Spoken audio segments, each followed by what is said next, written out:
माता शबरी के मन में कैसे भक्ति का भाव आया।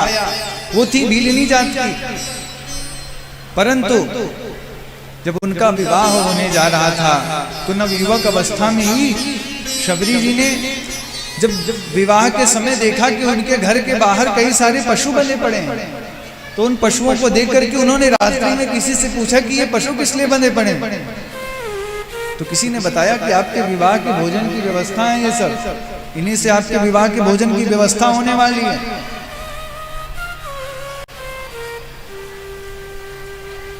तो शबरी के मन में बड़ा सुंदर सा भाव आया है। शबरी ने सोचा कि ऐसे विवाह पुण्य का क्या मतलब कि जिसमें मेरा विवाह हो करके पता नहीं कितने जीवों की हत्या हो जाएगी।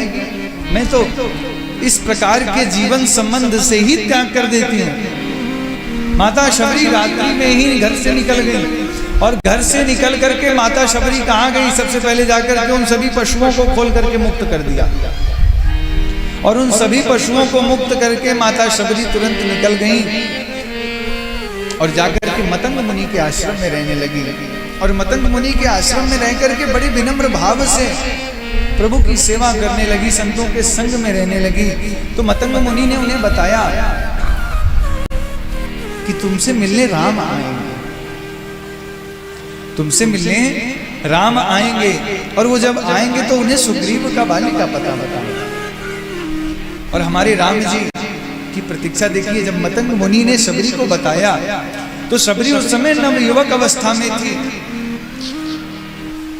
और राम जी शबरी को कब मिले हैं, वयोवृद्ध होने के बाद। ये प्रतीक्षा का महत्व है।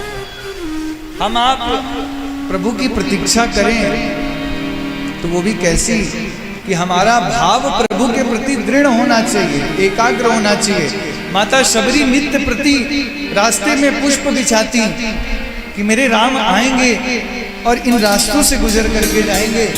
माता शबरी रोज फलों को चुन चुन करके लाती। आप श्रद्धा का दर्शन करिए कि शबरी के समान किसकी श्रद्धा हो सकती है। वो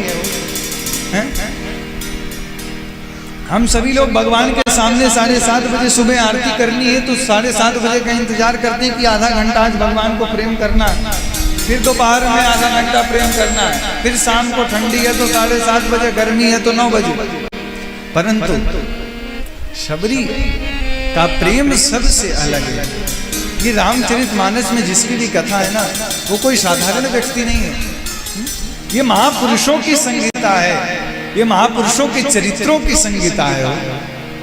और माता शबरी ने जब हमारे प्रभु के लिए नित्य प्रति पुष्प बिछाने शुरू किए तो हमारे प्रभु जब वन की ओर निकले थे तो प्रभु के मन में एक उत्साह हुआ था। बहुत लोगों का ये भाव है, बहुत लोग कहते हैं कि माँ कैकेयी की आज्ञा का पालन करने के लिए प्रभु वन की ओर गए, राक्षसों का उद्धार करने के लिए वन की ओर गए।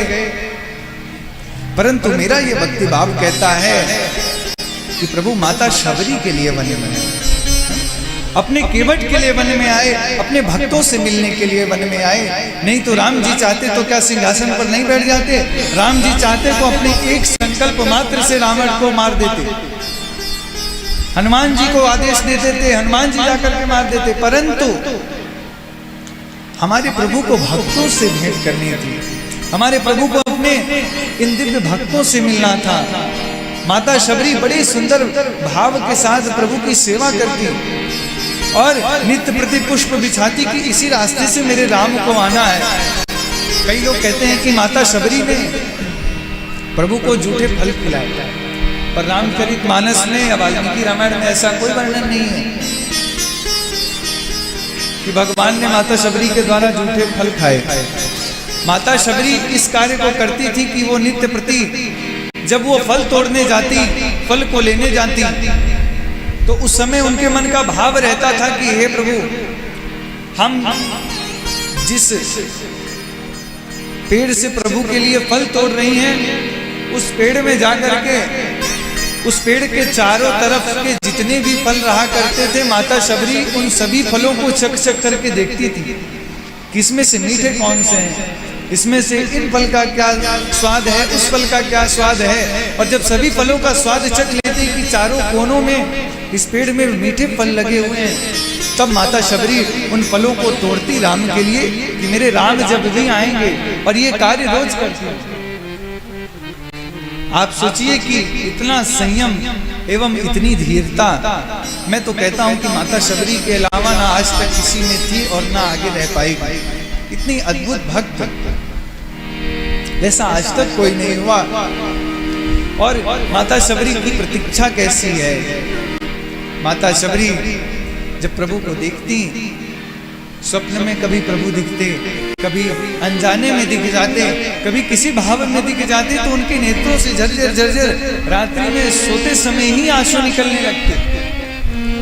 इतना माता शबरी का अद्भुत भाव है।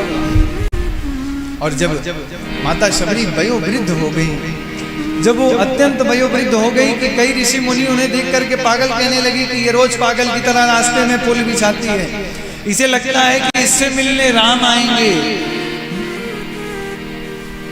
इस पागल को जाकर कोई बताओ कि इस दरिद्र से राम मिलने जीवन में कभी नहीं आ सकते। इसे क्या पता कि वो कितने बड़े चक्रवर्ती सम्राट हैं। पर शबरी इन सब बातों को सुन करके, जैसे किसी के घाव में आप कांटे मारो, उस तरीके से शबरी के मन में लगता था। और शबरी आंखों से अपने अश्रु को बहाती रहती और भगवान के चरणों में बड़ा विनम्र निवेदन करती रहती। शबरी सदैव ये कहती, रामा रामा रटते रटते बीती रे उमरिया, रघुकुल नंदन कब आओगे, भिलनी की डगरिया। शबरी से जब लोग पूछते कि तुम्हारे मन में क्या भाव है, तो वो एक ही भाव कहती, रामा रामा रटते रटते बीती रे उमरिया, रघुकुल नंदन कब आओगे, लो दास की खबरिया, रामा रामा रटते रटते बीती रे उमरिया।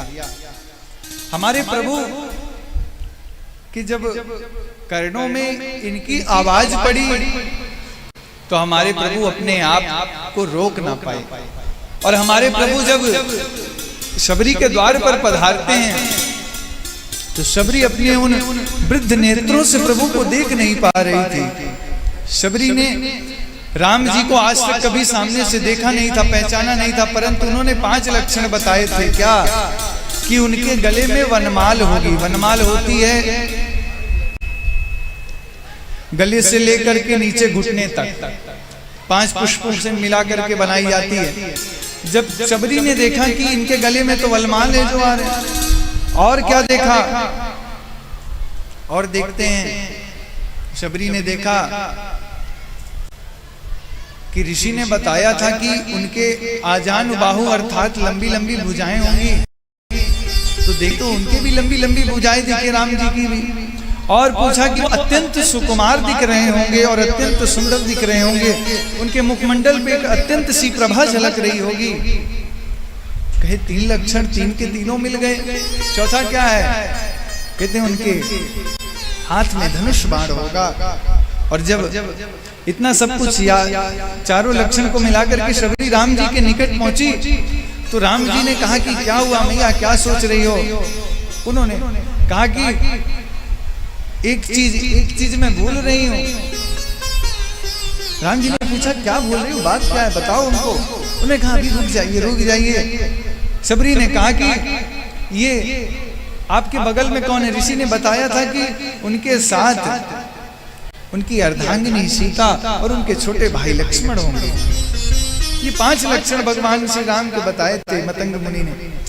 तो शबरी ने जब प्रभु से पूछा कि आपके बगल में दोनों लोग खड़े, ये कौन है? तो श्री रामचंद्र जी ने कहा ये मेरा छोटा भाई लक्ष्मण और ये मेरी अर्धांगिनी जानकी। जब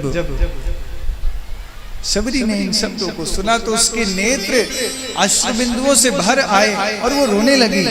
और इतनी रोई शबरी कि उसने जब भगवान के चरणों में प्रणाम किया और उस समय भी उसके नेत्रों से झरझर झरझर अश्रुओं की धारा बही जा रही थी। इतनी भावाश्रित हो गई थी शबरी कि उसने किसी भी तरह से भगवान के चरण नहीं धुले, अपने नेत्रों से ही भगवान के चरणों को शबरी ने धुल दिया। ये भक्ति भाव है शबरी का। तो बंधुओं, कहने का भाव कि भक्तों का भाव प्रभु से जुड़ा होना चाहिए, प्रभु के प्रति समर्पित होना चाहिए। तो हमारे प्रभु अपने भक्तों के लिए कभी भी कुछ भी करने को तैयार हो जाते हैं।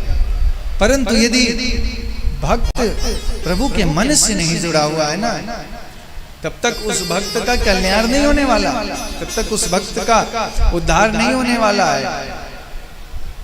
अपने स्वयं के कल्याण के लिए भक्त को भगवान के मन से सबसे पहले जोड़ना चाहिए। जब भक्त भगवान के मन से अपने मन को जोड़ लेगा, ये करना तो बहुत कठिन है, पर ये जिस दिन हो गया उस दिन भक्त के लिए फिर संसार की कोई भी वस्तु दुर्लभ नहीं है जो उसे मिल ना सके। ये भगवान की भक्ति का चमत्कार है। आप सभी लोग दर्शन कर लिए, सरलता के कारण केवट को भगवान ने अत्यंत समय दिया, सरलता के कारण माता शबरी को भगवान मिले, सरलता के कारण अपने अनन्य भक्तों को हमारे प्रभु ने दर्शन दिया। सरल का एक मात्र सीधा साधा यही अर्थ है। मैंने पहले भी आप लोग को बताया है कि सा से सीता, सरल में 3 अक्षर हैं, सा, रा और ला। सा से सीता, रा से राम और ला से लक्ष्मण। ये तीनों जिसके हृदय में सदैव प्रविष्ट हो वही सरल व्यक्ति है। ये सरल की व्याख्या है। और भगवान हमारे सरल को ही मिलते हैं। आपके मन में यदि सरलता है तो हमारे प्रभु आपसे अत्यंत प्रसन्न रहेंगे, अत्यंत प्रमुदित रहेंगे, अत्यंत आह्लादित, अत्यंत उत्साहित और अत्यंत भावाश्रित रहेंगे। और भगवान ने आगे अनेकानेक लीलाएं की हैं। हम कथा तो 7 दिन में पूरी नहीं कर सकते, क्योंकि हमारे अंदर उतना सामर्थ्य नहीं है कि क्योंकि चरितम रघुनाथस्य शतकोटि प्रविस्तरम, भगवान के चरित्र 100 कोटि की संख्या में निर्धारित हैं। और हम सब उसे जितना सुने, जितना पढ़ें और अपने जीवन में जितना मनन किए, उतना हम सभी लोग उसमें प्रविष्ट होते चले जाएंगे। ये भगवान के चरित्रों की महिमा है बंधुओं। और हम आप सभी लोगों को ये मन में भाव रखना चाहिए कि हम आप सभी जब तक भगवान की कथा सुने तब तक अपने मन को एकाग्रचित्त रखें।